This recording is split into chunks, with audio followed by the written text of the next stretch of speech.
JCPenney today to talk to you about our company and also the fair and square pricing strategy. And now I'm going to talk to you all about JCPenney's timeline. James Cash Penney, who's a merchant who established one of the largest chains department stores in the U.S., which was founded in 1902. The first store was called the Golden Rule. He had set the standards by which we have operated for over a century, and that was to treat others as we ourselves would like to be treated. In 1914, the company moved its headquarters into New York, introducing its first private label brand. In 1951, the company earned over $1 billion in sales, and JCPenney operates over 860 retail stores located around the U.S. Later, in 1994, JCPenney began to use e-commerce, which helped the company, but not by much or very long. The company began feeling the effects of running out of steam. In 2007, the Great Recession began, which hit certain companies, including JCPenney, the hardest. Trying to bring the company out of this, they spent $1.2 billion on sales and promotions, but could only generate 72% of its annual $17.3 billion in revenue. By 2011, JCPenney needed to come up with a new plan. They hired Ron Johnson as CEO, and in 2011, to help the company. He developed a plan called the Fair and Square Pricing Strategy, which the strategy is focusing on pretty good prices every day. And now I will hand it off to Shri to talk about the nature of demand. Okay. So now we'll go into the nature of demand in the retail marketplace for JCPenney. From our perspective, we split the marketplace into two different kinds of shoppers. One are the core shoppers, the other one are the peripheral shoppers. Now the core shoppers consist mostly of the bargain shoppers, which are people who look for deals day in and day out. They look for coupons, they come in to our stores and make sure that they get the lowest prices possible.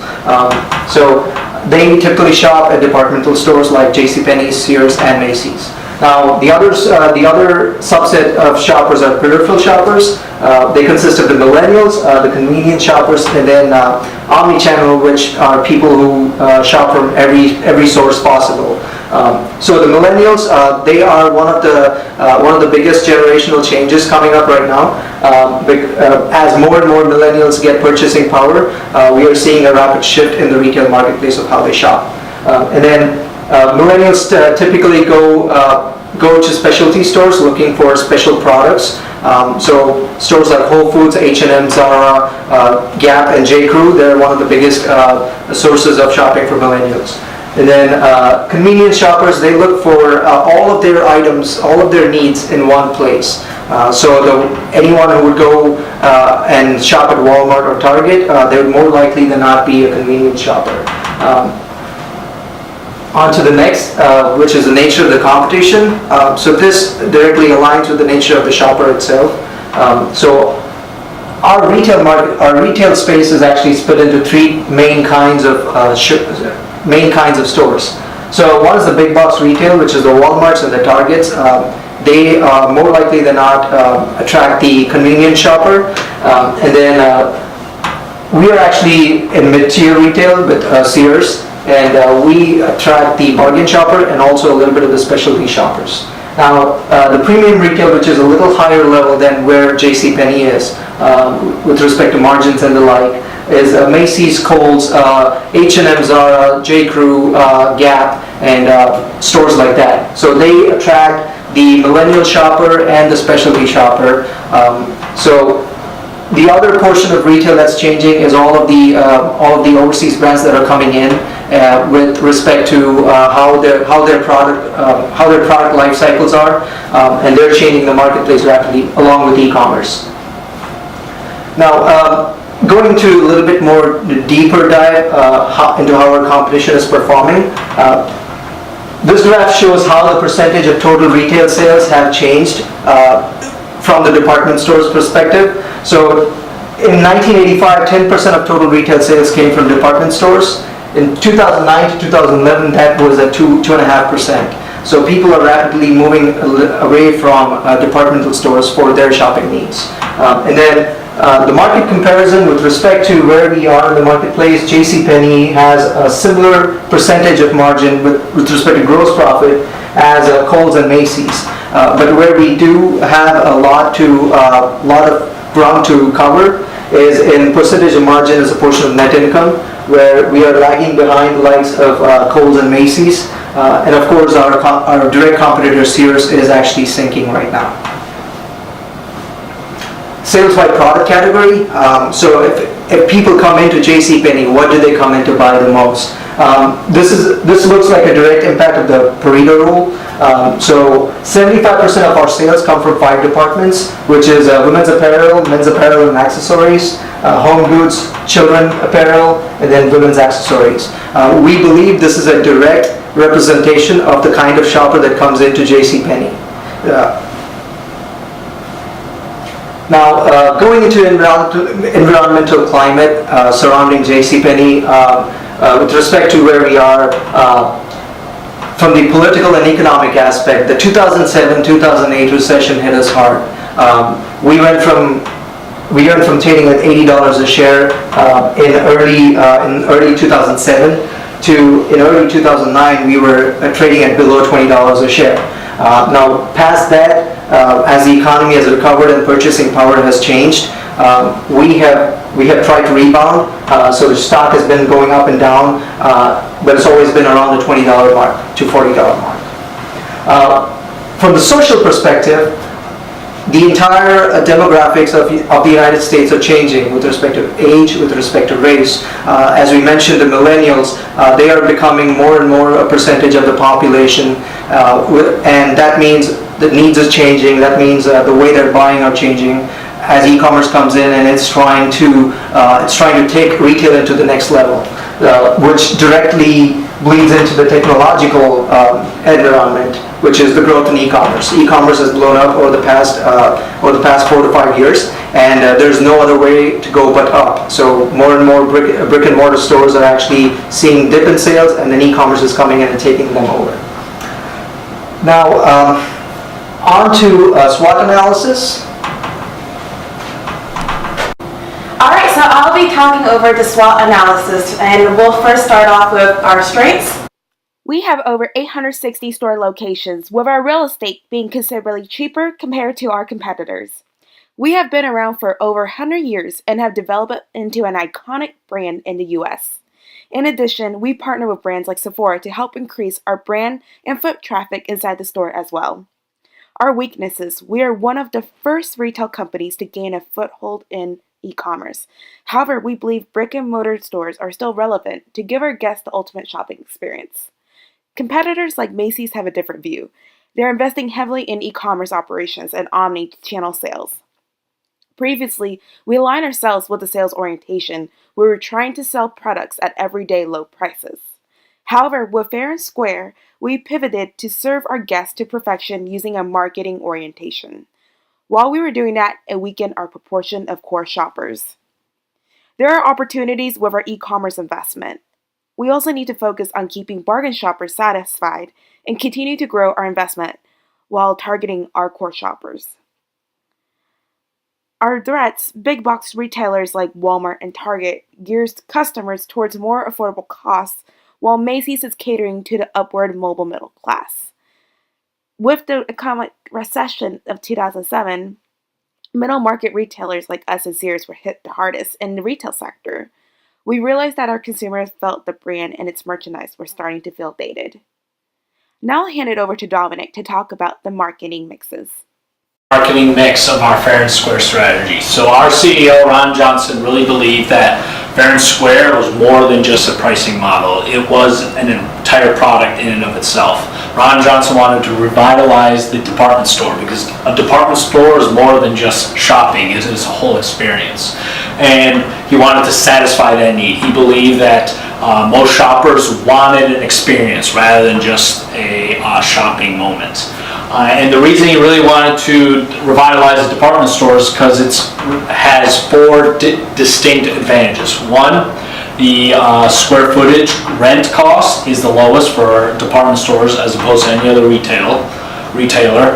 There's a lot of access to different merchandise, so you can attract a lot of different customers and consumers. You can partner yourself with many different specialty stores, as we have with Martha Stewart and Sephora. And finally, you have a lot of marketing power. So department stores have a great footprint, a lot of great presence, and malls especially. So when people are coming to the malls, they're going to naturally stop by the department store.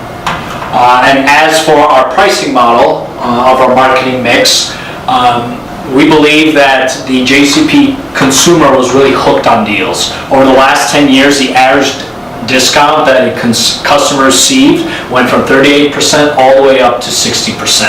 So rather than having the customer try to figure out when the best deal occurs, especially with the high-low pricing model that most department stores used, we just wanted to make it easy and make it basically a sale, a discount every single day.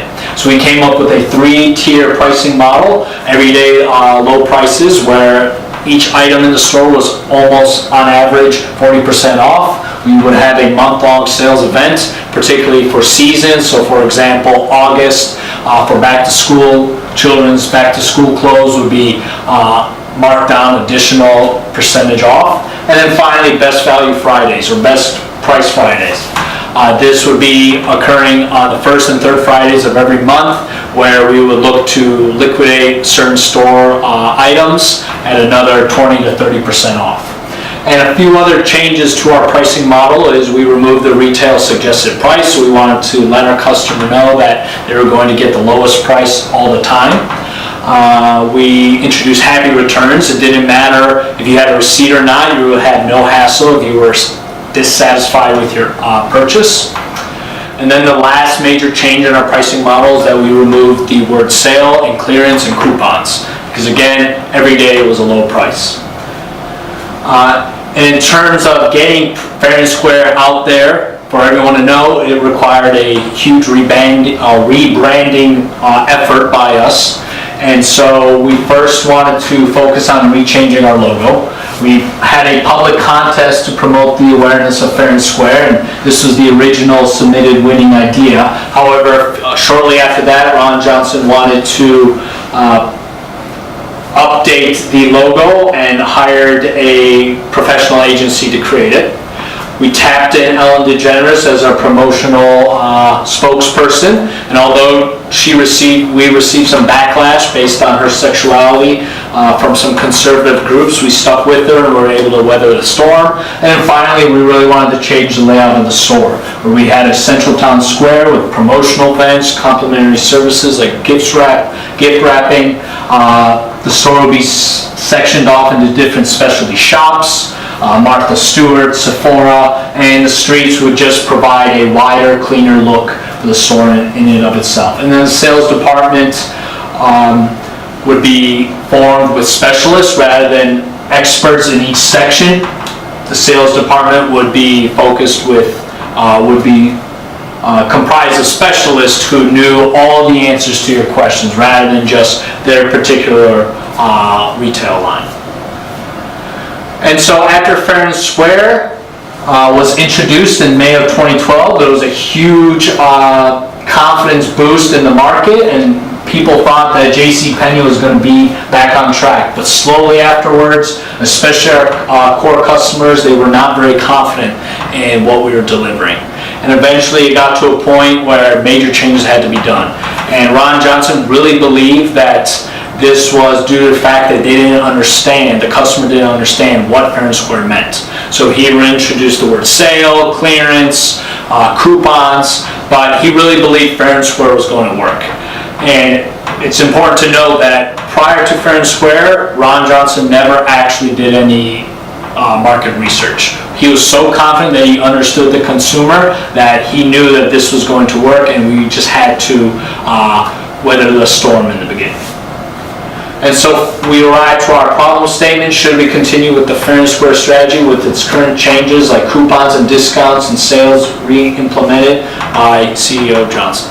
And now on to Andy for our evaluation of alternatives. Okay, and now for our evaluation of alternatives. We've had 3 alternatives. The first is to stay the course and give Fair and Square a chance to work in its current implementation. Second is to rework and enhance fair and square and try and cherry pick the good parts and improve the weaknesses of the strategy. The third is to reposition and go after a new target customer base. Our first plan, Stay the Course, is just like it sounds. And the reason we would want to do this is in the past, our CEO, Ron Johnson, started at the Apple Store in the Apple Genius Bar, and when he did that, it took a couple years before customers actually responded to that new format, and it actually started becoming a driver of sales volume. So that the same could be the case for the fair and square pricing model. Our second alternative is to enhance the strategy. So there's 4 aspects to our strategy that we would be looking at. First is our products. Our products, especially under fair and square, are actually very strong. Customers are able to buy the products they want from our stores. It's actually improved because we added specialty stores to inside of our stores with Sephora, etc., that the customers really liked, and it brought in new customers. So we're really happy with that. But it's price and promotion where we think we need the most change, and we've already started to implement this. The customer didn't respond to our simple pricing strategy the way we had hoped, and our lack of promotions and sales and coupons, etc. So we think we need to revert back to those strategies. We were spending $1 billion a year on 500 events, and the customer responded in kind with big sales volume, and we need to go back to that strategy. The last aspect that we want to do, and the main change, I guess, from our previous strategy, would be we want to start looking at, with the rise of e-commerce, we think we can close some stores and or convert them to fulfillment centers, and that will provide a new benefit to customers, because with the presence of e-commerce, physical stores become far less important to them, but returns and deliveries are very important to the customer. Our last strategy is to go after a new segment. We lost 19% of our core shoppers with the fair and square pricing model, but if we were able to sort of double down and actually reposition, we might can improve our peripheral shopper uptake, which was only 9%, but we had no intention of increasing that at all. So if we really kind of went all out, we might could actually start competing in that market in a bigger way. Currently, we'd be competing with the likes of Amazon, Walmart, and Target, but we might be able to kind of do it in a different way that the customers might prefer, because they can still come in to our specialty store inside of stores, and that might be a major driving force. We'd be kind of like a new mall in our own store. Ultimately, we decided that our recommendation should be to enhance the fair and square strategy. And behind me is the timeline of those events. Firstly, we want to focus on market research for our e-commerce fulfillment solution, and then we want to reinstate sales events, our old pricing model, high-low strategy with email discounts and coupons at frequent intervals. In the midterm, in the next 6 months, we need to identify what stores we want to look at closing and turning into fulfillment centers. And we want to introduce a new loyalty program to try and pull in, to put a tight grip on our core shoppers. And we want to rebrand JCPenney so that we can, not be associated with the old sins of the fair and square strategy.